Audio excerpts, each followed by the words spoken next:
ରାଜେଶ ଓ ସୁମିତା ଦୁଇ ଜଣ ଛୋଟ ଗାଁର ଅତ୍ୟନ୍ତ ସାଧା ଲୋକ। ସେମାନଙ୍କର ବିବାହ ହେବା ବେଳେ ଟଙ୍କା ଅତି କମ୍ ଥିଲା। ଶାରୀରିକ ଓ ଆର୍ଥିକ ଭାବେ ଜୀବନ ଅନେକ, କିନ୍ତୁ ଦୁଇ ଜଣର ମନ ଏକା, ନିୟତିକୁ ସାମ୍ନା କରିବା ପାଇଁ ସଦା ପ୍ରସ୍ତୁତ। ଘର ଛୋଟ, ଆବଶ୍ୟକତା ବେଶୀ, ସେମାନେ ଦିନକୁ ହସି ମୁଖରେ ଆରମ୍ଭ କରୁଥିଲେ। ହେବା ସତ୍ ଅଧିକ ଆୟ ନଥିଲେ। ସୁମିତା ଘରକୁ ଚଲାଇବାରେ ସବୁଦିନ ସହଯୋଗ ଦେଉଥିଲେ।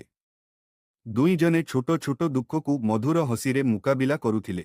ପ୍ରତିଦିନ ସନ୍ଧ୍ୟାରେ ଏକାଠି ବସି ଚା ପିଇବା, ରାତିରେ ଗାନ ଶୁଣିବା ଓ ଫୁଲ ଲଗାଇବା, ଏଗୁଡ଼ିକ ସେମାନେ ଆପଣା ଭାବରେ ଉତ୍ସବ ମନାଉଥିଲେ। ବର୍ଷ ପରେ ବେଳେ ଜୀବନ ଧୀରେ ଧୀରେ ପରିବର୍ତ୍ତନ ଆଣିଲା। ରାଜେଶଙ୍କ କାମରେ ବୃଦ୍ଧି ହେଲା, ଆୟ ଦେଖାଯିବାକୁ ଲାଗିଲା।